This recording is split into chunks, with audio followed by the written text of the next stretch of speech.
Olá, professor. Eu me chamo José Diogo e, junto dos meus colegas Pedro Lucas e Felipe Alves, a gente veio, por meio desse vídeo, apresentar o nosso projeto da terceira unidade. Bom, o que a gente vai estar apresentando aqui é a análise do desempenho e da disponibilidade que foi realizada sobre o sistema de microserviços do IMD Travel Airline, com foco no endpoint do BuyTicket. E, bom, o objetivo desse trabalho foi comparar o comportamento de duas versões do sistema. Uma versão base, que não tem nenhuma estratégia de tolerância às falhas, e uma versão mais resiliente, que já implementa essas estratégias. E aí a ideia é observar como cada versão vai se comportar sob condições reais de falha, analisando latência, throughput, taxa de sucesso e taxa de erro. E, bom, dentre as ferramentas utilizadas, para realizar os testes, a gente utilizou a ferramenta de carga do K6, que permite simular múltiplos usuários acessando o sistema ao mesmo tempo. E aí o endpoint que foi testado, ele foi o post do BuyTicket, e o teste foi configurado como um load test, que vai utilizar 50 usuários virtuais durante um período contínuo de 5 minutos. E aí esses usuários eles ficaram enviando requisições simultaneamente para as duas versões do sistema, né? A versão sem tolerância a falhas e a versão com tolerância a falha. E aí, dentro das métricas que a gente usou para analisar isso, analisamos principalmente 4 categorias principais dessas métricas. A primeira foi a latência média, que vai representar o tempo médio que o sistema demora para responder. A latência P95, né, que mostra o tempo de resposta mais alto entre 95% das requisições. A latência de cauda, basicamente. Também teve o throughput, que é o número de requisições por segundo que o sistema ele consegue processar. E também vimos a disponibilidade por meio de duas métricas, que foi a taxa de sucesso, que é quantas requisições retornaram o status de sucesso, né, começando com 2, e também a taxa de erro, que representa as requisições que retornaram algum erro, ou seja, as mensagens que começam com 4 ou com 5. E dentro dos nossos cenários, os testes eles foram executados com falhas simuladas de microserviços, como timeouts, erros 503 e o aumento da latência, né, de forma artificial, e foram analisados dois cenários. O cenário 1, com a versão base, sem tolerância às falhas, onde as falhas elas são ativadas e o objetivo é medir a degradação do desempenho e da disponibilidade dentro do projeto, né, dentro desse cenário. E o cenário 2, com a versão resiliente, né, com tolerância às falhas, onde a gente vai aplicar as mesmas falhas, só que agora a gente quer medir a capacidade de recuperação e de resiliência do sistema. E aí, com isso, a gente vai concluir aqui essa parte do planejamento dos testes, e a partir daqui a gente vai mostrar os resultados que foram obtidos e interpretar um pouco o que cada métrica representa.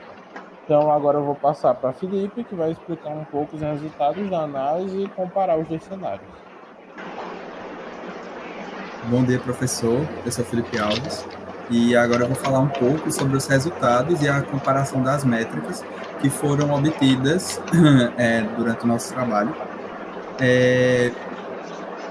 Os valores que que são apresentados, eles estão com base no comportamento do nosso sistema com base no comportamento do nosso sistema, utilizando as estratégias de tolerância a falhas e sem elas também.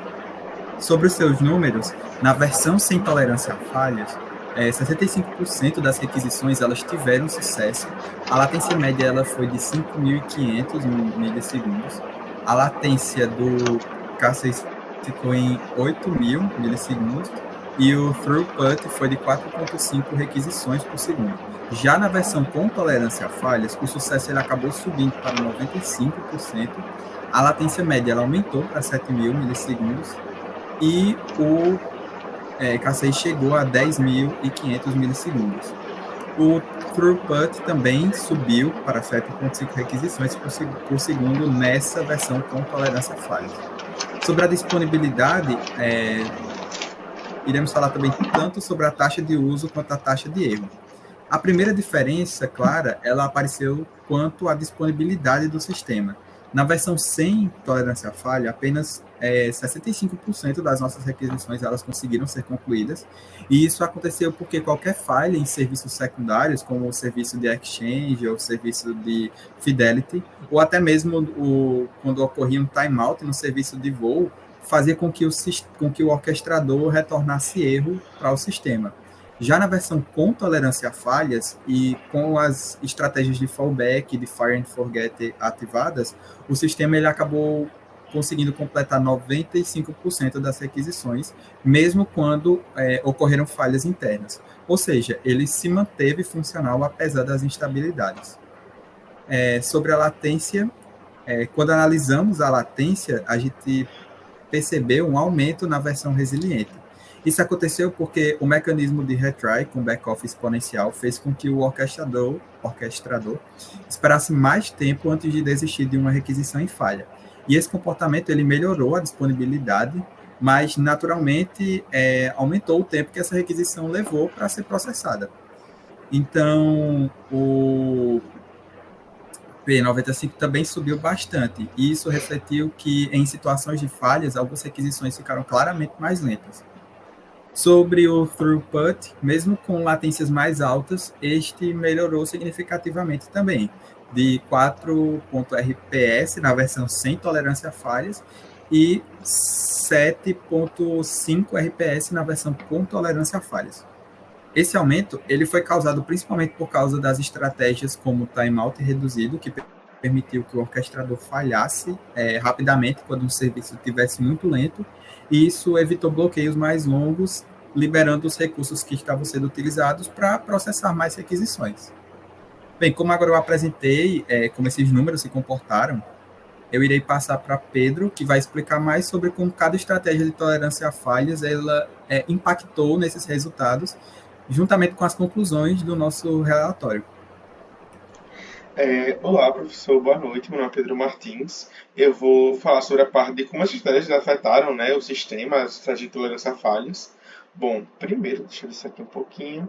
Eu vou iniciar sobre a estratégia de retry e back-off exponencial. Essa estratégia, ela faz o review automaticamente das requisições que falharam para o sistema de forma temporária.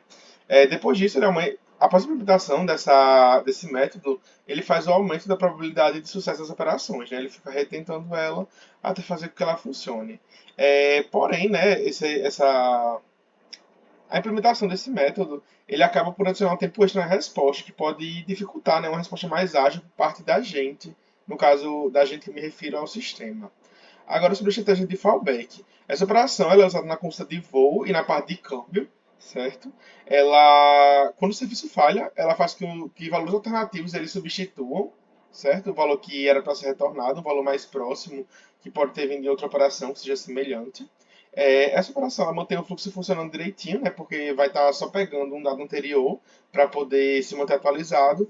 E uma das principais razões do aumento da taxa de sucesso, aumento para 95%, foi por conta da estratégia de fallback. E a parte de timeout reduzido, o fail fast no caso, né? Ele evita que o sistema ele fique bloqueado esperando os serviços mais lentos. Por exemplo, se a gente não tivesse implementado o fallback, o timeout reduzido ele ajudaria a sistema se manter ativo. Bom, a estratégia de fail fast ela cancela rapidamente operações que ultrapassaram o limite de tempo configurado, certo? E ela reduz o congestionamento interno do sistema e throughput global. Bom, e sobre a última, que é o Fire and Forget, para serviço com de bônus, né, no caso que a gente implementou, a compra ela não pode depender de um serviço de bônus, ele tem que ser um serviço adicional.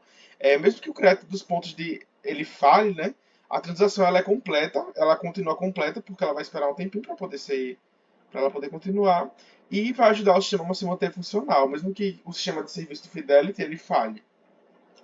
Bom, e agora sobre a conclusão.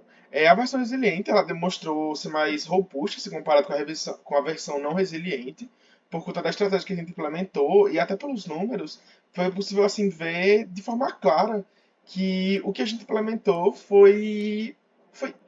facilitou bastante para o sistema funcionar como ele deveria se manter funcionando, certo? E agora sobre o aumento da taxa de sucesso. Antes da implementação de tolerância a falhas, a gente tinha uma taxa de sucesso de 65%, como a gente mostrou aqui mais para cima. E agora a gente conseguiu uma taxa de tolerância de 95%, ou seja, 95% das operações que têm que ser concluídas no nosso sistema, elas estavam sendo concluídas. Isso reduziu drasticamente as operações críticas, né, durante as transações, acabando que fazendo que o sistema fique mais, digamos assim, entre muitas aspas, gostoso de ser utilizado. Né? Ele não está travando, nem demorando para dar uma resposta ao cliente. Pode acabar que ele faz desistir daquela compra, enfim. E agora sobre a melhoria do throughput. Teve um crescimento de 66%, que foi de 4,5% para 7,5% de requisições por segundo.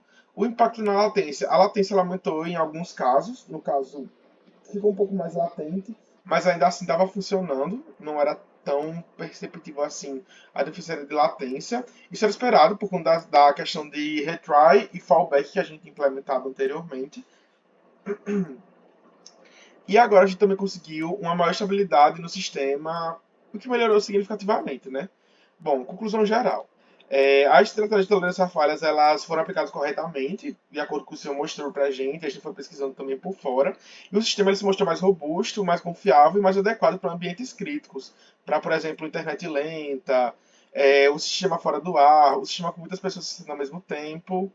E, por hora, foi isso. Agora eu vou mostrar aqui a telinha do K6, que a gente fez a implementação. Aqui a gente fez o testezinho em 5 minutos, tá vendo? Aqui deram os resultados. E aqui está a nossa implementação para funcionamento do K6, certo?